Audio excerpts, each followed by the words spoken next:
श्री शिवाय नमस्तुभ्यम। हम सबको पता है कि तुलसी विवाह का बहुत ही पावन सा दिन आ गया है और बहुत सारे लोग इस दिन को देव उठनी एकादशी के नाम से भी जानते हैं ना। बहुत ज़्यादा लोग परेशान हैं, मतलब बहुत ज़्यादा, कि भैया जो इस बार की तुलसी विवाह है, देव उठनी एकादशी है, वो 12 को होगी या फिर 13 को, हम व्रत कौन से दिन रहेंगे, पारण कब करेंगे, इन सभी की बात इस पूरी वीडियो में हम लोग करेंगे। बहुत ही प्यार से और बहुत ही स्पेशल तरीके से आपको मैं समझाने की कोशिश करूंगा, वो भी पंचांग के द्वारा। ठीक है ना।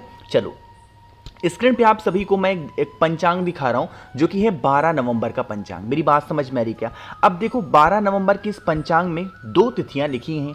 एक तो यहाँ पे आपको एकादशी लिखी हुई मिल जाएगी और दूसरी आपको द्वादशी।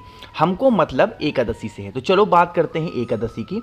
यहाँ पे लिखा हुआ है शुक्ल पक्ष की एकादशी 11 नवंबर शाम को 6:46 पे लग रही है और ये 12 नवंबर को शाम को 4:05 पे रहेगी। हमारे हिंदू धर्म, हमारे सनातन धर्म के हिसाब से जो तिथि सूर्योदय के समय होती है वही तिथि मानी जाती है। तो यहाँ पे तो आपको साफ साफ दिख रहा होगा कि जो 11 नवंबर है उस दिन 6:46 के बाद हो रही है। इसका मतलब कि जो देव उठनी एकादशी है, यानी कि जो तुलसी विवाह का पावन सा दिन है, वो कब लग रहा है? आपका 12 नवंबर को होगा। यानी कि पूरा मिला के अगर मैं बात कहूं तो इस बार 2024 में 12 नवंबर को तुलसी विवाह भी माना जाएगा। साथ ही साथ इस दिन को देव उठनी एकादशी व्रत के नाम से भी जाना जाएगा। ठीक है ना। इतनी बातें समझ में आ गई हैं। कुछ हम लोग और बातें कर लेते हैं जो कि इस दिन शुभ मुहूर्त की बातें होती हैं, क्योंकि बहुत बड़ा पर्व होता है, छोटा पर्व नहीं है ये एकादशी। सभी एकादशी में सबसे बड़ी एकादशी देव उठनी एकादशी होती है, क्योंकि ये वही एकादशी होती है, वही तुलसी विवाह होता है। इसी दिन से क्या होता है, हमारे हिंदू धर्म सनातन धर्म में जो शादी विवाह का प्रोग्राम होता है वो इसी दिन से स्टार्ट होता है ना। देखो, यहां पे लिखा हुआ है 12 नवंबर 2024 को एकादशी का व्रत होगा। साथ ही साथ यहां पे आपको मैंने डेट भी बता दिया कब से स्टार्ट हो रहा है और इसकी समापन जो तिथि होगी वो कब हो रही है? शाम को 4:04 पे। अब जो सबसे बड़ी बात है पारण करने वाले की, पारण हमेशा कब किया जाता है? द्वादशी तिथि को। तो यहां पे क्या लिखा हुआ है कि देव उठनी एकादशी का पारण 13 नवंबर 2024 को किया जाएगा। द्वादशी तिथि 13 नवंबर को दोपहर 1:01 पर होगा और आपको यह पारण सुबह करना होगा 6:42 से और सुबह 8:51 पे। तो ये तो बात हो गई पारण की। साथ ही साथ तुलसी विवाह कब होगा, ये चीजें भी आपको क्लियर हैं। अब यहां पे हम लोग कुछ उपाय की बात कर लेते हैं जो कि आप सभी को तुलसी विवाह के अवसर पे तो करना ही करना चाहिए, साथ ही साथ देव उठनी एकादशी पे करना होगा। देखो, आखिर इसको, ये जो एकादशी है इसे देव उठनी एकादशी क्यों कहते हैं, पहले ये समझ लो। देखो, 4 महीने का शयन होता है भगवान का। कितने महीने? 4 महीने भगवान सोते हैं और ये 4 महीने के बाद में ये जो उठने वाली देव उठनी एकादशी होती है, इसी दिन देवता उठते हैं, भगवान हरि भगवान नारायण उठते हैं, इसीलिए से क्या कहते हैं? देव उठनी एकादशी। ठीक है ना।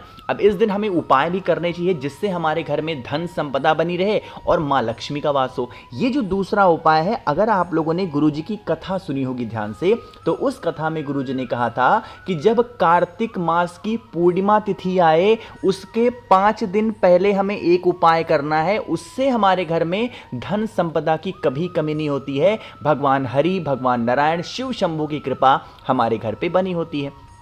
ये वही उपाय है। इसके लिए आपको एक बेलपत्र लेनी है, बहुत ही प्यारी सी सुंदर सी, जो कहीं से कटी पिटी ना हो। बेलपत्र लेने के साथ में आपको तांबे का लोटा लेना। ठीक है ना। इस उपाय में तांबे का लोटा लेना क्या है? अनिवार्य है। उसके बाद में आपको इस तांबे के लोटे में जल भरना, नॉर्मल सा जो आप अपने घर में भरते हो वही भरेंगे। साथ ही साथ कार्तिक मास का स्नान दान का पर्व है, महत्तम पर्व है, तो गंगा जल जरूर डालेंगे। अब यहाँ पे एक नियम समझिएगा, इतना करने के साथ ही साथ आपको जाना है महादेव के शिवलिंग के पास में। यहाँ पे मैंने आपको 2 चीजें नहीं बताई। वो 2 चीजें कौन सी हैं?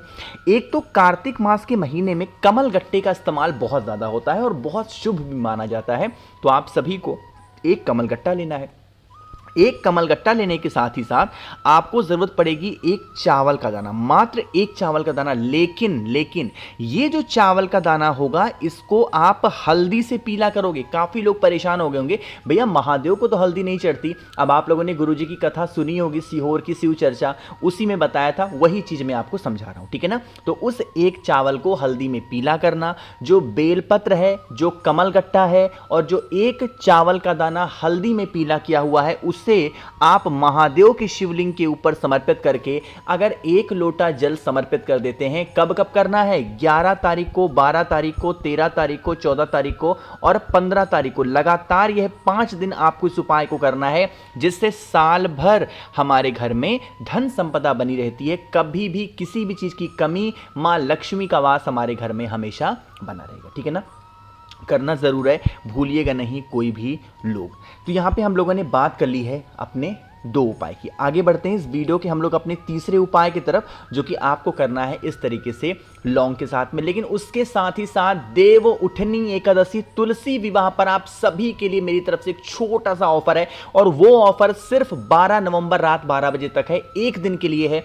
अगर आप मुझसे 7 मुखी रुद्राक्ष लेते हैं, देखो अभी 9 मुखी रुद्राक्ष मेरे पास नहीं है तो 9 मुखी नहीं दे रहा हूं, तो 7 मुखी रुद्राक्ष धन संपदा के लिए होता है। अगर आप लेते हैं तो इसके साथ मैं आपको 5 मुखी रुद्राक्ष फ्री दूंगा, कमलगट्टे की माला मैं आपको फ्री दूंगा, 3 मुखी रुद्राक्ष आपके बच्चों के लिए फ्री दूंगा, आपको मैं भस्म भी फ्री दूंगा। इतनी सारी चीजें फ्री मिल रही हैं सिर्फ 7 मुखी रुद्राक्ष पे। तो इसके लिए मैसेज करेंगे 9005643345, ये मेरा व्हाट्सएप नंबर है, मैसेज करिएगा, आपके घर तक मैं बहुत जल्दी डिलीवर जरूर करूंगा, ठीक है ना। अब बात करते हैं उपाय की। जैसे काफ़ी लोग परेशान हैं अपने घर में लड़ाई झगड़े को लेके, भैया हमारे घर में क्लेश बहुत होता है, चाहे वो हस्बैंड वाइफ के बीच का क्लेश हो, भाई बहन के बीच का क्लेश हो, किसी में भी क्लेश बहुत ज़्यादा हो रहा है, तो आप उपाय करेंगे। इसके लिए हमें ज़रूरत पड़ेगी सिर्फ और सिर्फ 5 क्या के लेने होंगे लौंग, है ना, बहुत ज़्यादा नहीं लेना, सिर्फ 5 लौंग लेना। लौंग के साथ में देखो ऐसे ही रुद्राक्ष होते हैं, मैं आपके घर तक छोटी सी प्यारी सी बॉक्स होती है उसमें मैं आपको भेजता हूं ना।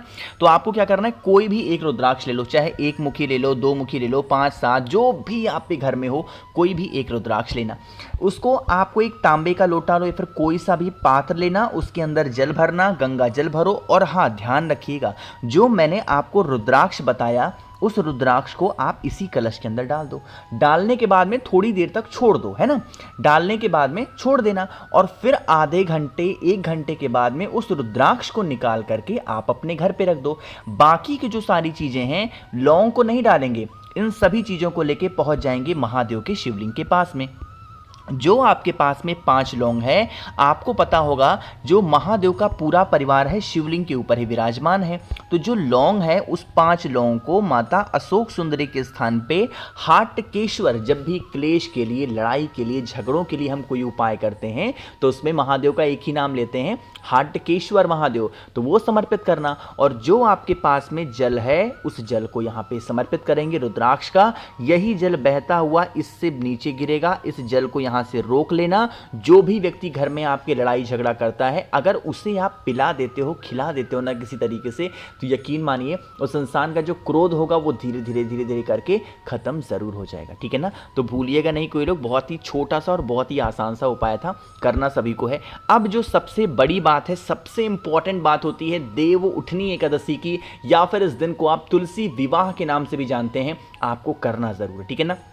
देखो आपको सबसे पहले इस उपाय के लिए कहीं बाहर नहीं जाना है, आपको यह उपाय अपने घर पे करना, ठीक है ना। ये उपाय नहीं है, ये एक तरीका है तुलसी विवाह को संपन्न करने का, तुलसी विवाह कराने का, ठीक है ना। क्या तरीका है, सबसे पहला तो आपको ये करना है कि आपके पास में तुलसी माता का पौधा होना ही होना चाहिए, चाहे जमीन में हो, गमले में हो, छोटा हो बड़ा हो, उससे मतलब नहीं है, बट आपके पास में होना चाहिए।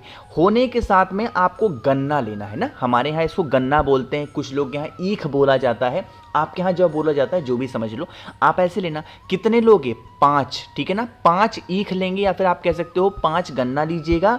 और यहाँ पे देखो जैसे गन्ना ऐसे खड़ा है ना, अब यहाँ पे मैं थोड़ा सा आपको गन्ने को कैसे करना है समझा देता हूँ। एक गन्ने को आपको ऐसे करना है, एक गन्ने को आपको ऐसे करना है, एक गन्ने को पीछे ऐसे रखना है और एक गन्ने को ऐसे आगे, ऐसे करके एक तंबू टाइप का बना करके आपको यहाँ पे एक मोटा सा अच्छे से रस्सी बांध देना, ताकि ये जो पोर्शन मैं आपको दिखा रहा हूँ ये टिका रहे। ऐसा कहाँ पे करना है, तुलसी माता के गमले के ऊपर ऐसे करके, और आपको एक तरीके से झोपड़ी टाइप का बना करके, और जैसे भी आज तक आप पूजन करते चले आए हो तुलसी माता का पूजन कर लेना। यकीन मान लीजिए इसी प्रकार से जो भी व्यक्ति गन्ने को रख करके पूजन करता है उनके घर में कभी भी किसी भी चीज़ की कमी नहीं होती, और माँ तुलसी की कृपा उनके घर पे बनी होती है। और जिन भी लोगों के घर पे माँ तुलसी की कृपा होती है उनके घर में कभी कोई व्यक्ति नज़र टोने टोटके नहीं लगा सकता, ये चीज़ प्रमाणित है ना। तो आप सभी को करना चाहिए, जो ये कोई उपाय नहीं था, बस थोड़ा सा तरीका था, आप सभी को फॉलो करना चाहिए।